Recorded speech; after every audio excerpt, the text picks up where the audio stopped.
So, hello. Well, back by popular demand. Not really.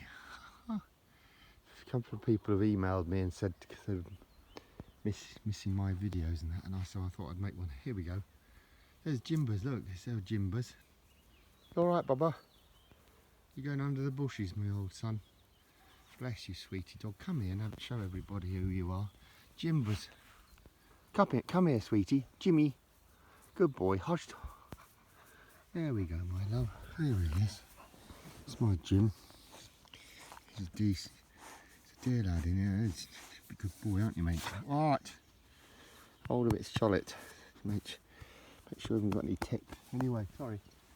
Back. This is a Desert DPM camo jacket. DDPM.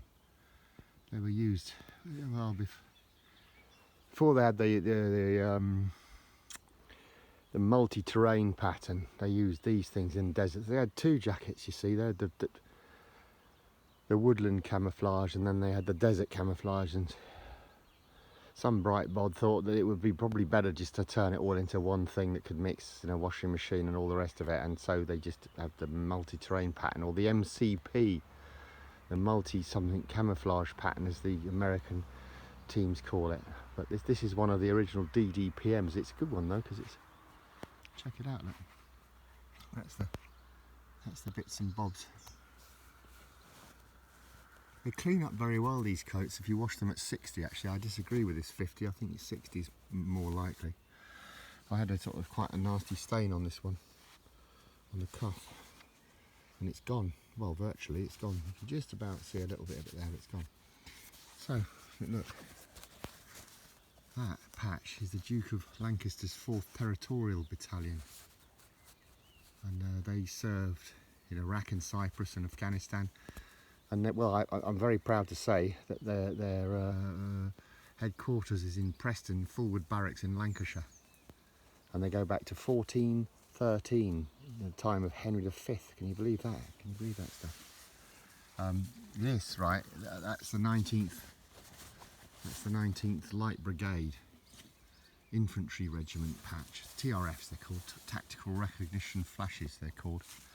Obviously, this little knife, British Army knife pocket wasn't necessary, because this chap was is a captain. Well, was a captain by the look of it, with the 3 pips there. It's captain, that's the rank of captain. And the reason why the pips are in this kind of subdued colour is obviously because it fits the desert jacket that's going on here.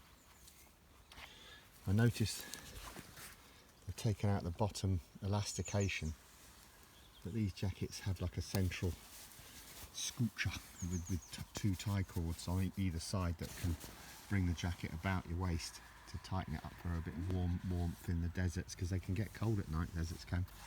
And this is one of the later jackets from the sort of Combat Soldier 95 collection, or it might even be Combat Soldier 2000, this one,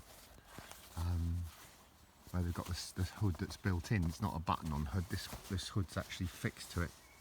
I do like the Desert DPM. Look at that spider, do you see that? He's a wibbly little whoppers, isn't it? Where's it going? It's nipped off, it has. It's gone. It's having it's sheltering itself, it is, under the sun. Anyway, that's Jimmy. They've got these Velcro cuffs, you see. And it's been pressed. Can you see that line there? That's been pressed because it's obviously, you know, a ranking officer. Captain's quite a good rank, isn't it? It's after well, you're second lieutenant, captain, then you get major, don't you? And then you get lieutenant colonel, and it goes up and up. But you can see the pressing. Somebody's done this. I doubt it was him either. He probably had his Batman do it.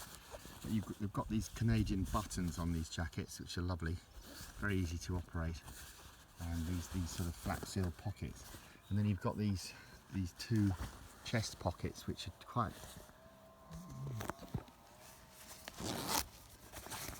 big inside, isn't it? They've got all sorts of bits and bobs.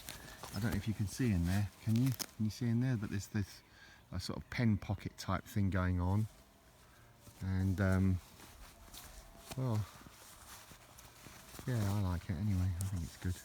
And they zip up and down. which is good. And then, so the jacket itself has a two-way zip on it. I don't know who that manufacturer is, probably Chinese. All these things were made in China, I think, anyway. At least they used to be. At least they are now, I suppose. And then you've got this Velcro cover. But they're very well made. They're very well made. They've got this plastic zip with well, the zipper itself. The zipper itself is metal, but the actual teeth are made of plastic. It reminds me of this joke. It's just this lady goes into a church, and the priest is on the pulpit, you know, and he's saying, "Oh, you know, I'll do it in an Irish accent because I like Irish people and I think they're funny." And he says, you said, "Oh, you've all been misbehaving, and if you carry on like you're doing, there'll be a howling and a wailing and a gnashing of teeth." And this old lady comes up to the priest and holds his hand, and she says, "Please, mister, I haven't got any teeth." And the priest says, "Teeth will be provided." My uncle used to tell that joke, and it always used to make me laugh. I don't know why, because just I'm nuts, innit? Anyway, there you go. That's Jimmy. That's the little sausage. And these jackets are great if you can get hold of one. They have a little hoop on there, hey, and they've got a wired hood. This version has a copper wire in the hood, so you can shape it around your face in the cold, you know, in the wind, because it does get quite cold in deserts apparently. Well, I have been in a few deserts, mostly in Australian deserts, and they do get cold at night because it's silica, isn't it? The sand is made of silica, and it gets really nipply out. It gets really nippy out at night. Nipply if you're with the right girl. But no, it's great, and you can roll this, you can scrunch this hood up, see, and then put it into this loop, and well, you stuff it in a loop. And there's a little button thing. See, coming here, look back, there's a button. See that button? See you, Jimmy. See you as a button, Jimmy.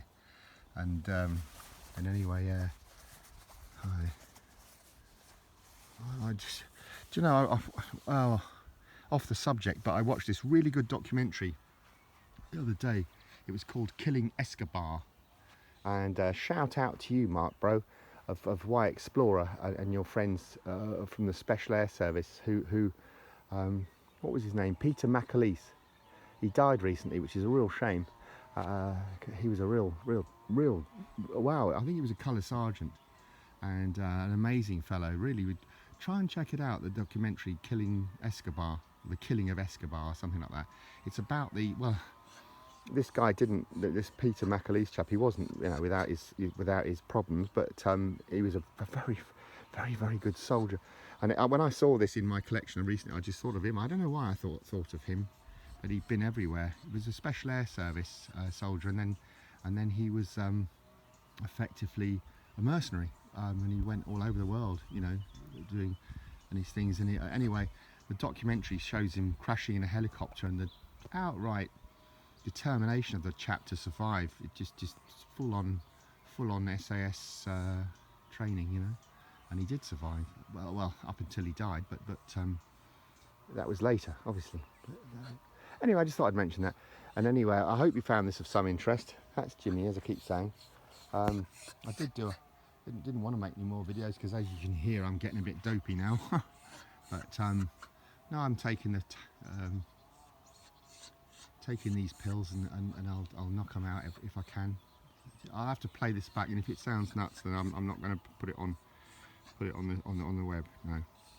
But my ex-wife's coming back today, so that'll be nice, because she's gonna look after me a bit. She's been on holiday because she's had to take a break. Look at the ivy on that thing. Look, it's coming up, isn't it? It's really good. Anyway, blessings. If you're still watching this right now, you're nuts. You're nuts. You know that. You're nuts. All the very best wishes. Cheers. Cheers to you all. Cheers.